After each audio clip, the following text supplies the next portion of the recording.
देखिए हर खबर यहीं पर। सब्सक्राइब कीजिए TV9 भारतवर्ष।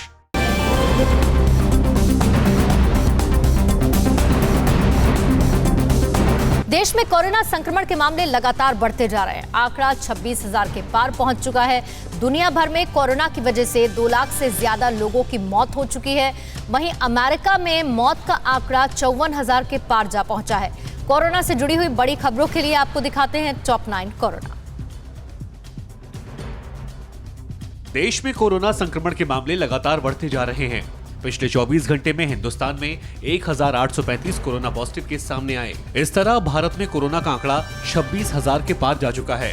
पिछले 24 घंटे में 44 लोगों की मौत भी हुई है। इस तरह मरने वालों का आंकड़ा 825 पहुंच गया। देश में 19,500 ज्यादा एक्टिव केस हैं। हालांकि राहत की बात यह है कि इस बीमारी से 5,939 लोग उबर चुके हैं। मध्य प्रदेश, महाराष्ट्र समेत 5 राज्यों में कुल 65% संक्रमित मरीजों की संख्या है। दिल्ली में पिछले 24 घंटों में कोरोना के 111 नए मामले सामने आए। इस तरह दिल्ली में अब 2,625 पॉजिटिव मरीज हो गए, जबकि मौत का आंकड़ा 54 पहुंच गया। दिल्ली में कोरोना हॉटस्पॉट से 3 और नए क्षेत्र को शामिल किया गया। दिल्ली में कोरोना हॉटस्पॉट की संख्या बढ़कर 95 पहुंच गई। वहीं दिल्ली के स्वास्थ्य मंत्री सत्येंद्र जैन ने जानकारी दी कि यहां पर अब तक 6 मरीजों को प्लाज्मा थेरेपी दी गई, जिसके नतीजे हौसले बढ़ाने वाले हैं। दिल्ली के बाड़ा हिंदू राव अस्पताल में एक नर्स कोरोना पॉजिटिव पाई गई, जिसके बाद हिंदू राव अस्पताल को बंद कर दिया गया। कोरोना पॉजिटिव नर्स पिछले 2 हफ्ते से अस्पताल में अलग अलग जगहों पर काम कर रही थी। लिहाजा अस्पताल प्रबंधन ने फैसला किया कि जब तक अस्पताल पूरी तरीके से सैनिटाइज नहीं करते जाता और कॉन्ट्रैक्ट ट्रेसिंग काम पूरा नहीं हो जाता, तब तक अस्पताल बंद रहेगा। उधर दिल्ली के बाबू जगजीवन राम अस्पताल में लापरवाही की वजह से कोरोना केस की संख्या बढ़कर 31 हो गई।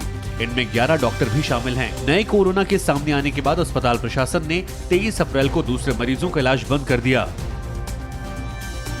कोरोना को लेकर केंद्र सरकार चौकस और गंभीर भी है। केंद्र सरकार के मुताबिक देश में 104 घरेलू कंपनियों में 1 लाख PPI और N95 मास्क तैयार हो रहे हैं। 9 कंपनियां 59,000 वेंटिलेटर तैयार कर रही हैं। भारत में इस वक्त 1 करोड़ 24 लाख लोग कोरोना से लड़ाई में जुटे हुए हैं, जिनमें 92,000 स्वयंसेवी और नागरिक संगठन शामिल हैं। गुजरात पर कोरोना का कहर टूट पड़ा है। गुजरात में पिछले 24 घंटे में 256 नए मरीज मिले हैं। इस तरह गुजरात में मरीजों का आंकड़ा 3,071 पहुंच गया। 24 घंटे में यहां पर 6 मरीजों की मौत हुई, जिनमें मरने वालों का आंकड़ा 133 पहुंच गया। गुजरात में अभी 2,656 एक्टिव केस हैं, लेकिन अकेले अहमदाबाद में आंकड़ा 2,000 के पार जा चुका है। हालात का जायजा लेने के लिए केंद्रीय टीम भी अहमदाबाद पहुंची है। राजस्थान में कोरोना संक्रमण के मामले लगातार बढ़ते जा रहे हैं। राजस्थान में पिछले 24 घंटे में 49 नए केस मिले। इस तरह राजस्थान में कोरोना के अब तक 2,083 पॉजिटिव केस हो गए हैं। पिछले 24 घंटे में राजस्थान में 3 लोगों की मौत हुई। इस तरह यहां पर मरने वालों का आंकड़ा 34 पहुंच गया। अकेले जयपुर में कोरोना के 792 पेशेंट सामने आए, तो वहीं जोधपुर में 326 मरीज हैं। राज्य में लगातार कोरोना संक्रमण के बढ़ते मामलों को देखते हुए पुलिस काफी सख्ती बरत रही है। लॉकडाउन तोड़ने पर प्रदेश में पुलिस ने 30 दिन में 10,000 लोगों को गिरफ्तार किया है। पूरी दुनिया कोरोना की मार से बेहाल है। दुनिया भर में कोरोना पॉजिटिव केस का आंकड़ा 29,15,000 के पार हो गया है। वहीं 2,03,000 से ज्यादा मौत हो गई है। 18,78,000 से ज्यादा एक्टिव केस हैं, जिसमें 58,000 से ज्यादा मरीज की हालत गंभीर है। राहत की बात है कि इस बीमारी से 8,34,000 से ज्यादा लोग इस बीमारी को मात देने में कामयाब रहे हैं। कोरोना की वजह से अमेरिका की हालत भयावह होती जा रही है। अमेरिका में मौत का आंकड़ा 54,000 के पार पहुंच गया है, जबकि एक दिन में यहां 1965 से ज्यादा मौतें हुई हैं। अकेले न्यूयॉर्क में 21,000 से ज्यादा मौतें हुई हैं। 7,87,000 से ज्यादा यहां एक्टिव केस हैं। इन सब के बीच अमेरिका ने चीन से कोरोना वायरस के सैंपल की मांग की है, ताकि वायरस से जुड़े अनसुलझे सवालों के जवाब मिले। कोरोना की वजह से ब्रिटेन में मरने वालों का आंकड़ा 20,000 के पार पहुंच गया। ब्रिटेन में 1,48,000 से कोरोना पॉजिटिव केस हैं, जबकि 1,27,000 ज्यादा एक्टिव केस हैं। वहीं इटली में मरने वालों का आंकड़ा 26,000 के पार पहुंच गया, जबकि इटली में 1,95,000 से ज्यादा केस हैं। फ्रांस में मरने वालों का आंकड़ा 22,000 के पार पहुंच गया, जबकि 1,61,000 ज्यादा केस हैं। वहीं स्पेन में मरने वालों का आंकड़ा 22,000 के पार पहुंच गया है। प्रधानमंत्री नरेंद्र मोदी सुबह 11 बजे देशवासियों से मन की बात करेंगे। केंद्रीय राज्य मंत्री देवश्री चौधरी ने ममता सरकार पर घर में नजरबंद करने का आरोप लगाया। लोगों की जान से कितना खेलेंगे केजरीवाल, ये सवाल उठाया बीजेपी सांसद गौतम गंभीर ने। देश की बड़ी खबरों के लिए देखिए टॉप 9 राष्ट्र। पीएम मोदी आज सुबह 11 बजे देशवासियों से मन की बात करेंगे। कोरोना वायरस की महामारी के चलते पूरे देश में 3 मई तक लॉकडाउन है। ऐसे में चर्चा है कि कार्यक्रम के जरिए पीएम मोदी लॉकडाउन को लेकर लोगों की राय जानेंगे। पीएम मोदी मन की बात कार्यक्रम में देश की जनता को कोरोना वायरस के बारे में जानकारी देते हुए उनके सहयोग की तारीफ कर सकते हैं। इसके साथ ही कोरोना वॉरियर्स का मनोबल बढ़ाने की अपील भी कर सकते हैं। प्रधानमंत्री का इस साल ये चौथा और मन की बात का कुल 64वां संस्करण होगा। इससे पहले पीएम मोदी ने 29 मार्च को अपने मन की बात कही थी। कांग्रेस ने केंद्रीय कर्मचारियों और पेंशनधारियों के महंगाई भत्ते नहीं बढ़ाने पर मोदी सरकार को आड़े हाथों लिया है। पार्टी सलाहकार समूह की बैठक में पूर्व पीएम मनमोहन सिंह ने कहा, कठिन समय में कर्मचारियों पर ऐसा फैसला थोपना जरूरी नहीं था। राहुल गांधी ने कहा, एक तरफ सेंट्रल विस्टा परियोजना पर पैसे खर्च हो रहे हैं और दूसरी तरफ मध्य वर्ग से पैसे लिए जा रहे हैं। You're not giving money to the poor people and you're spreading it, spending it on your central Vista. केंद्रीय राज्य मंत्री देवश्री चौधरी ने आरोप लगाया कि पश्चिम बंगाल की ममता बनर्जी सरकार ने रायगंज में उनके घर में ही उन्हें नजरबंद कर लिया है। केंद्रीय मंत्री 22 मार्च को दिल्ली से कोलकाता पहुंची और कोलकाता से 6 अप्रैल को अपने लोकसभा क्षेत्र रायगंज पहुंची। रायगंज पहुंचते ही स्थानीय प्रशासन ने केंद्रीय महिला एवं बाल विकास राज्य मंत्री देवश्री चौधरी के घर पर 6 अप्रैल को 7 दिन के लिए यानी 13 अप्रैल तक होम क्वारंटाइन का नोटिस चस्पा कर दिया था। इतना ही नहीं, देवश्री चौधरी के घर पर नजरबंदी का भी नोटिस चस्पा कर दिया गया। ममता बनर्जी का प्रशासन एक केंद्रीय मंत्री को ऐसे नजरबंदी करा के घर में बंद करके रखा है। दिल्ली में आज से गली मोहल्ले और कॉलोनियों की दुकानें खुलेंगी, लेकिन हॉटस्पॉट और कंटेनमेंट जोन में किसी तरह की गतिविधि की अनुमति नहीं होगी, क्योंकि गृह मंत्रालय ने साफ कर दिया कि ग्रामीण और शहरी क्षेत्रों में शॉपिंग मॉल को छोड़कर सभी दुकानें खोलने की इजाजत है। ई कॉमर्स कंपनियों के जरिए सिर्फ जरूरी सामान की डिलीवरी होगी और शराब की दुकानों पर रोक लगाई जाएगी। बीजेपी के सांसद गौतम गंभीर ने अरविंद केजरीवाल सरकार पर राशन को लेकर कई गंभीर सवाल खड़े किए हैं। गौतम गंभीर ने दिल्ली सरकार पर लोगों को जरूरी सुविधाएं न मुहैया कराने का आरोप लगाया है। गौतम गंभीर ने ट्वीट पर लिखा कि लोगों की जान से और कितना खेलोगे अरविंद केजरीवाल। गौतम गंभीर ने ट्वीट में खाद्य अधिकारी को लिखे गए एक शिकायत पत्र को भी शेयर किया। इस पत्र में लिखा गया कि दिल्ली सरकार ने कोविड-19 महामारी संकट के दौर में भी राशन दुकानदारों और उनके सहायकों का अभी तक कोरोना टेस्ट नहीं करवाया। दिल्ली के इंदिरा गांधी एयरपोर्ट से भारतीय वायुसेना ने करीब 22 टन मेडिकल इक्विपमेंट्स भारत के नॉर्थ ईस्ट इलाके में पहुंचाए। इसमें पीपीई किट, सैनिटाइजर, मास्क और दूसरी जरूरी दवाएं शामिल हैं। वायुसेना के IL-76 विमान के जरिए ये सामग्री मेघालय और मिजोरम ले जाया गया। भारतीय वायुसेना अब तक देश के अलग अलग राज्यों में करीब 500 टन राहत और मेडिकल सामग्री पहुंचा चुकी है। तबलीगी जमात की विदेशी फंडिंग की जांच में प्रवर्तन निदेशालय को बड़ी कामयाबी मिली। ईडी ने जमात के ट्रस्ट को खोज निकाला है। ट्रस्ट का नाम मदरसा काशी-उल उलूम बताया जा रहा है, जिसका खाता बैंक ऑफ इंडिया में है। खाते में करोड़ों के लेन देन की खबर है। प्रवर्तन निदेशालय अब इस सिलसिले में जमात के फरार मुखिया मौलाना साद के बेटों और करीबियों से पूछताछ करेगी। कोरोना वायरस के चलते देश भर में लागू लॉकडाउन की वजह से कई लोगों ने शादियां स्थगित कर दी हैं। इसी बीच राजस्थान के जोधपुर में एक युवक ने अपने बीमार दादा की इच्छा पूरी करने के लिए सादगी से मंदिर में शादी की। शादी में दूल्हा दुल्हन के अलावा कोई परिजन शामिल नहीं हुआ। शास्त्री नगर स्थित आर्य समाज के दुर्गा मंदिर में पंडित महेंद्र व्यास ने पूर्ण विधि विधान से मंत्रोच्चार के साथ साथ दोनों के विवाह को संपन्न कराया। उत्तराखंड के 2 धामों गंगोत्री यमुनोत्री कपाट आज खुल जाएंगे। वैदिक मंत्रोच्चार के साथ साथ विधिवत गंगोत्री यमुनोत्री धाम में कपाट खुलेंगे। तय कार्यक्रम के अनुसार गंगोत्री धाम में कपाट दोपहर 12:35 पर खोले जाएंगे। वहीं पूजा पाठ के बाद यमुनोत्री धाम में कपाट खोल दिया जाएगा। महाराष्ट्र में कोरोना के मामले लगातार बढ़ रहे हैं। महाराष्ट्र में कोरोना का आंकड़ा 7,000 के पार पहुंच चुका है। हालात गंभीर है और इसीलिए अब मुंबई के कई स्लम इलाकों पर ड्रोन के जरिए नजर भी रखी जा रही है। वहीं महाराष्ट्र सरकार ने राजस्थान सरकार को एक चिट्ठी लिखी है, जिसमें गहलोत सरकार से मांग की गई कि कोटा में फंसे हुए महाराष्ट्र के छात्र को बाहर निकालने के लिए सुरक्षित रास्ता मुहैया कराया जाए। आपको दिखाते हैं न्यूज टॉप 9 महाराष्ट्र। महाराष्ट्र में कोरोना संक्रमण के मामले तेजी से बढ़ रहे हैं। पिछले 24 घंटे में महाराष्ट्र में 811 नए मामले सामने आए। इस तरह महाराष्ट्र में कोरोना का आंकड़ा 7,628 पर पहुंच गया। पिछले 24 घंटे में महाराष्ट्र में 22 लोगों की मौत हुई। मरने वालों में 13 मुंबई के, 4 पुणे के, 1 मालेगांव, एक पुणे ग्रामीण, 1 पिपरी चिंचवड़, 1 धुले और 1 सोलापुर से है। इस तरह महाराष्ट्र में मरने वालों का आंकड़ा 323 पर पहुंच गया। महाराष्ट्र में 6,229 केस एक्टिव हैं। मुंबई में पिछले 24 घंटे में कोरोना पॉजिटिव के 602 नए केस मिले हैं। इस तरह मुंबई में कोरोना का आंकड़ा 5049 पहुंच गया। मुंबई में 13 मरीजों की मौत हुई। इस तरह कुल आंकड़ा 191 हो गया। धारावी इलाके में कोरोना के 21 और केस सामने आए हैं। अकेले धारावी में 241 का आंकड़ा पहुंच गया। चेंबूर का पीएल लोखंडे मार्ग कोरोना का नया हॉटस्पॉट बना है। कादरिया नगर और पंजाबी चाल में 9 नए पॉजिटिव मरीज मिले हैं। मुंबई में बीएमसी ने गैर कोरोना मरीजों के इलाज के लिए प्राइवेट क्लिनिक और नर्सिंग होम खोलने के आदेश दिए हैं। मुंबई के कांदिवली के रेड जोन इलाके में ड्रोन कैमरे से बारीक नजर रखी जा रही है। यहाँ के स्लम इलाकों में कोरोना पॉजिटिव मिलने के बाद कई जगहों को सील करके रेड जोन घोषित कर दिया गया है। सबसे बड़े स्लम एरिया लालाजी पाड़ा में विशेष सतर्कता बरती जा रही है। लोगों को घरों से बाहर नहीं निकलने की अपील की जा रही है। साथ ही पुलिस झुग्गियों में चोरी छिपे दुकान चलाने वालों पर कार्रवाई भी कर रही है। यहाँ के आर साउथ वार्ड में 85 से ज्यादा कोरोना पॉजिटिव मरीज पाए गए, जिनमें 3 लोगों की मौत भी हो चुकी है। महाराष्ट्र के वासिम से एक अच्छी खबर सामने आई है। यहाँ का एकमात्र कोरोना मरीज पूरी तरह से ठीक हो गया है। मिर्ची इलाके का रहने वाला 65 साल का ये शख्स 3 अप्रैल को कोरोना पॉजिटिव पाया गया था, जिसके बाद मरीज के रिश्तेदार और मित्रों की भी जांच की गई। 14 दिनों के बाद सभी की रिपोर्ट नेगेटिव आई, जबकि 21 दिनों के बाद पीड़ित मरीज की रिपोर्ट भी नेगेटिव आई है। महाराष्ट्र के ठाणे जिले का अंबरनाथ कोरोना मुक्त हो गया है। इलाज के बाद यहां कोरोना के 3 मरीज पूरी तरह से ठीक हो गए। तीनों को अस्पताल से छुट्टी दे दी गई। अंबरनाथ में 38 लोगों का कोरोना टेस्ट नेगेटिव आया था, जबकि 16 लोगों को क्वारंटीन किया गया था। मुंबई के गिरगांव में जर्मन यात्रियों को उनके घर सकुशल पहुंचाने वाले पायलट मोहनीश परब का स्थानीय लोगों ने स्वागत किया।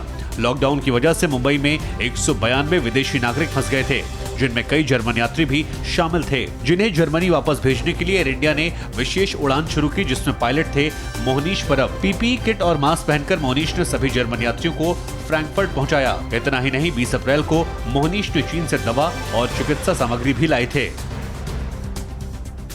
महाराष्ट्र के नागपुर में पुलिस की मदद के लिए आगे आए कोरोना फाइटर्स। ये सभी आम लोग हैं जो मुश्किल वक्त में पुलिस के काम में हाथ बटा रहे हैं, चाहे वो शहर में पेट्रोलिंग हो, बैरिकेडिंग हो या फिर कोरोना के खिलाफ जागरूकता फैलाने का काम हो। कोरोना फाइटर्स हर संभव मदद कर रहे हैं।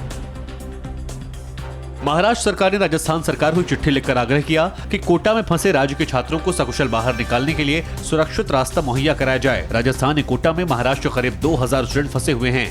महाराष्ट्र ने साफ किया कि छात्रों को वापस लाने के बाद उनका स्क्रीनिंग किया जाएगा और 14 दिनों के लिए होम क्वारंटीन भी किया जाएगा। पालघर में संतों की हत्या के मामले में सीबीआई जांच की मांग तेज हो गई। हिंदू धर्माचार्य सभा ने सिलसिले में महाराष्ट्र के राज्यपाल भगत सिंह कोश्यारी से हस्तक्षेप की मांग की। हिंदूवादी संगठन ने राज्यपाल से सीबीआई जांच के आदेश और दोषियों को सजा दिलाने की मांग की।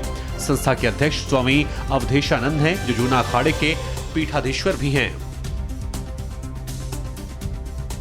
लखनऊ में पीसीएस अधिकारी के बेटे को पुलिस ने क्यों गोली मारी और कोरोना से त्रस्त आगरा के मेयर ने सीएम को क्यों लिखी चिट्ठी, आपको दिखाते हैं यूपी उत्तराखंड की बड़ी खबरें न्यूज टॉप 9 उत्तर प्रदेश उत्तराखंड। शनिवार देर रात लखनऊ के शिल्पग्राम के पास पुलिस ने मुठभेड़ कर 2 बदमाशों को गिरफ्तार कर लिया। इनमें लखनऊ में खाद्य एवं रसद विभाग में तैनात एडीएम नरेंद्र सिंह का बेटा यथार्थ भी शामिल है। 20 अप्रैल को केजीएमयू के प्रोफेसर डॉक्टर विजय कुमार सिंह को गोली मारने और कार लूटने के मामले में दोनों शामिल था। पीसीएस अफसर ने पुलिस पर बेटे को फंसाने का आरोप लगाया है। योगी सरकार ने 6 तरह के भत्तों पर रोक लगा दी है। ये रोक 31 मार्च 2021 तक के लिए है। इसमें महंगाई भत्ता, विभागीय भत्ते, सचिवालय भत्ता, पुलिस भत्ता भी शामिल है। इससे यूपी में 16 लाख से ज्यादा कर्मचारी प्रभावित होंगे, जबकि लगभग 12 लाख पेंशनरों को भी झटका लगा है। इससे राज्य सरकार को 10,000 करोड़ रुपए की बचत का अनुमान है। फैसले का विरोध पेंशनर यूनियन और कर्मचारियों के साथ विपक्ष के नेताओं ने भी किया है। यूपी में पिछले 24 घंटों के भीतर अप्रत्याशित रूप से कोरोना के 177 नए मामले रिकॉर्ड किए गए हैं। कुल संख्या बढ़कर 1793 हो चुकी है, जिसमें 1040 केस का संबंध तबलीगी जमात के लोगों से है। राज्य में अब तक कोरोना से 27 लोगों की जान जा चुकी है। कानपुर में 71 जमातियों को अस्पताल से छुट्टी दे दी गई। इससे पहले सभी जमातियों की कोरोना टेस्ट की गई। टेस्ट रिपोर्ट नेगेटिव आने के बाद इन लोगों को छोड़ा गया। इन लोगों को बसों के जरिए इनके घरों को भेजा गया।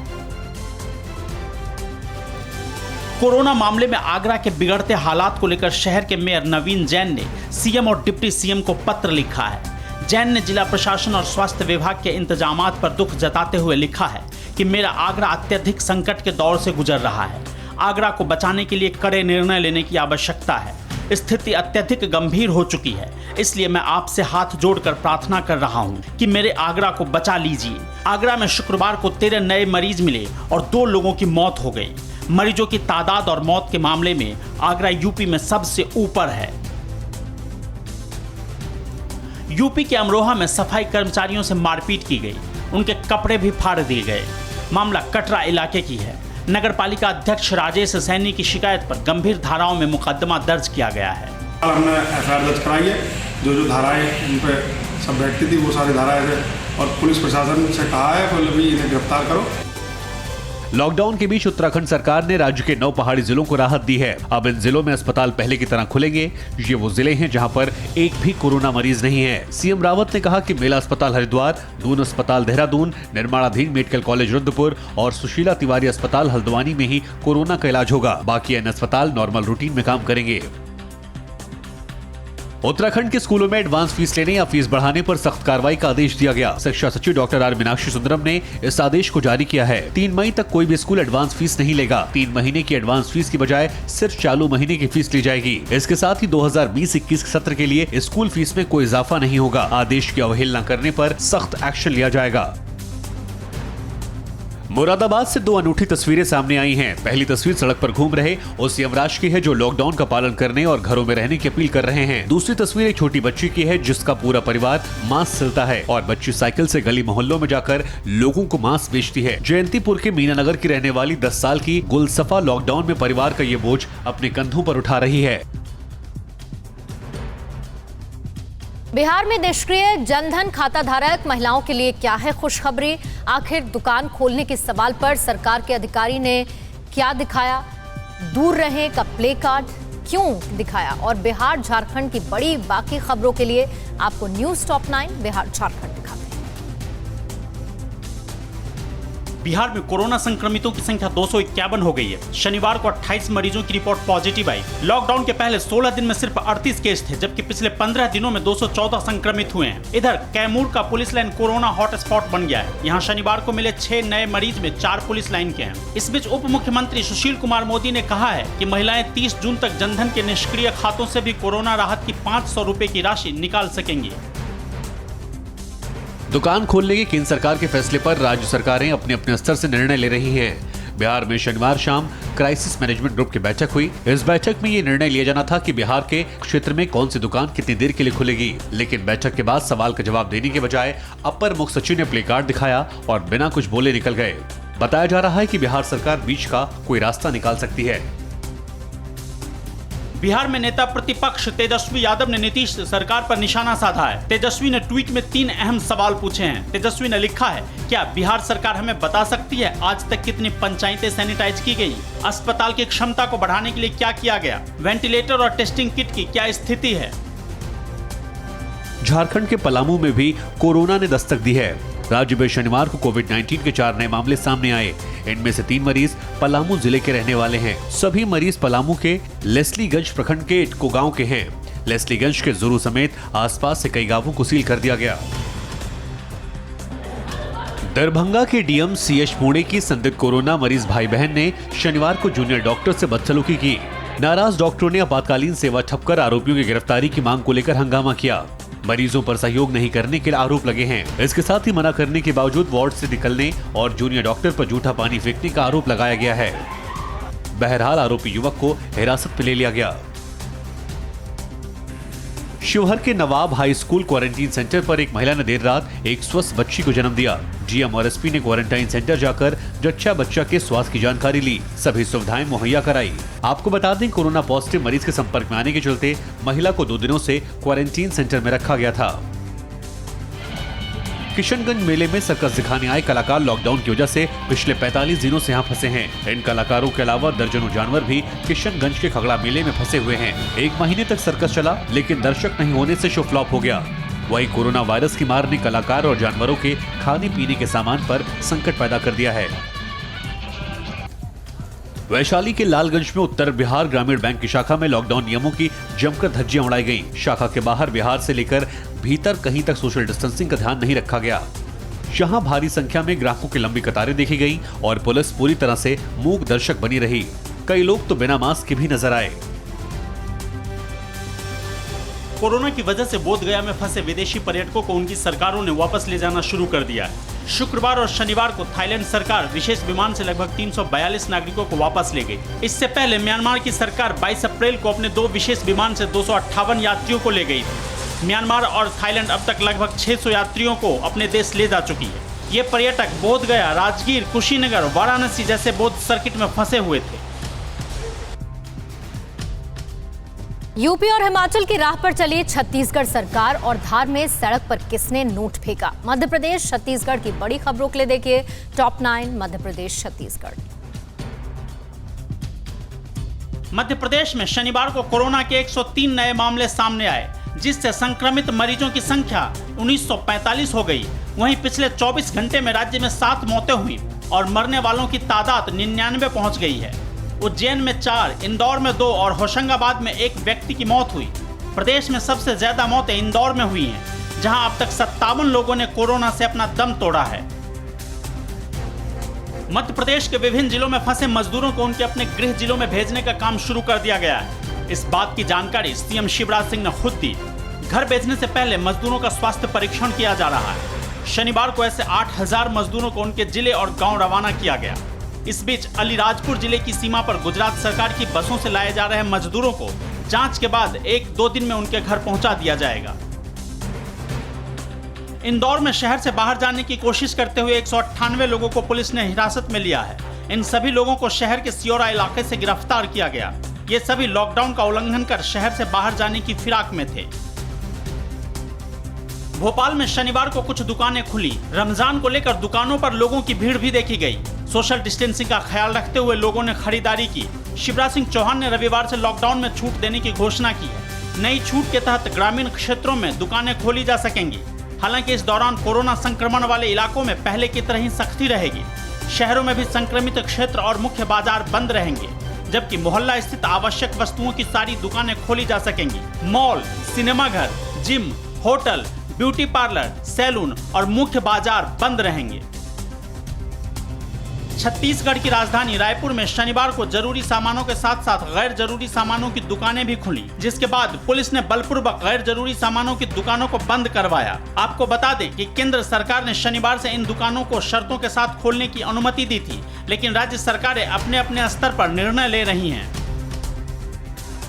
भोपाल के इतवारा मछली बाजार के पास शनिवार शाम आग लग गई। आग इतनी भयानक थी कि लोगों में अफरा तफरी मच गई। देखते ही देखते आग की लपटें और काले धुएं का गुबार आसमान में छा गया। मौके पर पहुंची दमकल की गाड़ियों ने कड़ी मशक्कत के बाद आग पर काबू पाया, लेकिन तब तक लाखों का सामान और कई दुकानें जलकर खाक हो चुकी थी।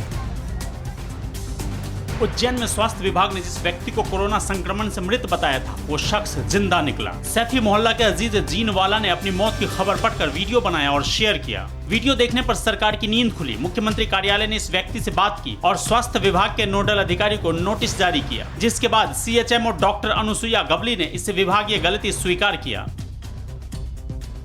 मध्य प्रदेश के खरगोन जिले के बड़गांव में हेयर सैलून में बाल कटाने और शेविंग कराने गए 6 लोग कोरोना संक्रमित हो गए। सैलून में गए 26 लोगों की जांच की गई। इसमें से 6 लोग संक्रमित पाए गए हैं। वहीं गुना के रतोधना गांव में 220 घरों को सील कर दिया गया है। दरअसल इंदौर से टीकमगढ़ पहुंचा एक साइकिल सवार कोरोना पॉजिटिव मरीज इस गांव में रुका था, जिसके बाद एहतियातन यह कदम उठाया गया। छत्तीसगढ़ के सुकमा में शनिवार को सुरक्षा बलों के साथ मुठभेड़ में एक नक्सली मारा गया। मुठभेड़ शाम करीब 7 बजे राज्य के दक्षिणी हिस्से में मेटपारा टोंगपाल के जंगलों में हुई। अधिकारियों ने कहा कि सीआरपीएफ की 227वीं बटालियन और राज्य पुलिस की एक संयुक्त टीम इस मुठभेड़ में शामिल थी। उन्होंने कहा कि सुरक्षा बल इलाके में छानबीन कर रही है। और देश के अन्य राज्यों की सबसे बड़ी खबरें देखिए न्यूज टॉप 9 राज्य में। तमिलनाडु में कोयम्बटूर में 6 पुलिसकर्मी कोरोना पॉजिटिव पाए गए। सभी पुलिसकर्मियों को अस्पताल में भर्ती कराया गया। एहतियातन 2 थानों को बंद कर दिया गया है। कोरोना लॉकडाउन के बीच गुरुग्राम में पुलिस ने मानवता की मिसाल पेश की। पुलिस ने दरियादिली दिखाते हुए एक बच्चे का जन्मदिन सेलिब्रेट किया। बच्चे के घर जाकर परिजनों को केक भेंट किया और उसकी लंबी उम्र कामना की। वहीं बच्चे के परिजनों ने भी पुलिस को इसके लिए शुक्रिया कहा। ये कोई आम बस नहीं, बल्कि चलती फिरती कोरोना क्लिनिक है। कर्नाटक के मैसूर में मोबाइल क्लिनिक बनाई गई। बस में ही bed, medicine box, wash basin की व्यवस्था की गई है। साथ ही इस बस में संदिग्ध मरीजों के थर्मल स्क्रीनिंग और जांच की व्यवस्था भी की गई। हिमाचल के कुल्लू जिले में लॉकडाउन में फंसे लाहौल घाटी किसानों को उनके घर रवाना किया गया। 23 वाहनों में 138 किसानों को घाटी की ओर भेजा गया। इनमें से 5 लोगों को स्वास्थ्य स्क्रीनिंग के दौरान अस्वस्थ पाया गया। उन्हें कोची से वापस भेजा गया। कुल 133 किसान लाहौल घाटी लौटे। अगले कुछ दिनों तक इसी तरह से लाहौल के लोगों को रोहतांग पार करवाया जाएगा। हैदराबाद में मुस्लिम समुदाय के लोगों ने हिंदू महिला का अंतिम संस्कार करके मानवता और सांप्रदायिक एकता की मिसाल पेश की। 63 साल की बुजुर्ग महिला की मौत के बाद शव को कंधा देने के लिए उसके सगे संबंधी सामने नहीं आए। मुस्लिमों ने भाईचारे की मिसाल पेश करते हुए शव को कंधा दिया। हिंदू रीति रिवाज के अनुसार अंतिम संस्कार किया।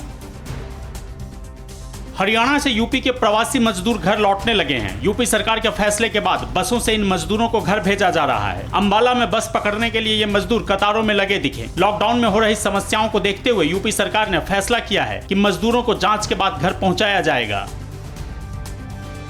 अहमदाबाद में कोरोना वायरस से संक्रमित मुस्लिम मरीजों ने अस्पताल के वार्ड में नमाज पढ़ी। रमजान के मद्देनजर इन कोरोना मरीजों ने अस्पताल प्रशासन से नमाज पढ़ने का अनुरोध किया था, जिसको अस्पताल प्रशासन ने मान लिया। कोरोना से संक्रमित ये मरीज अस्पताल में अपना इलाज करा रहे हैं। पंजाब के होशियारपुर में मिश्रा कुटिया आश्रम के स्वामी पुष्पिंदर स्वरूप पर कोरोना कर्फ्यू के दौरान 2 अज्ञात लोगों ने चाकू से हमला कर दिया। हमलावरों ने स्वामी पुष्पिंदर के साथ मारपीट की और उन्हें बंधक बना लिया, जिसके बाद लूटपाट को अंजाम देकर दोनों फरार हो गए। हमले में स्वामी बुरी तरह घायल हो गए। पुलिस मामले की जांच कर रही। कोरोना संक्रमण का जायजा लेने पश्चिम बंगाल पहुंची केंद्रीय टीम ने ममता बनर्जी सरकार को चिट्ठी लिखकर एक बार फिर सहयोग की गुहार लगाई। केंद्रीय टीम का आरोप है कि उन्हें राज्य सरकार की तरफ से कोई मदद नहीं मिल रही। टीम के सदस्यों के लिए सुरक्षा के कोई इंतजाम नहीं किए गए। केंद्र की 2 टीम पश्चिम बंगाल के कोलकाता और सिलीगुड़ी का दौरा कर रही है।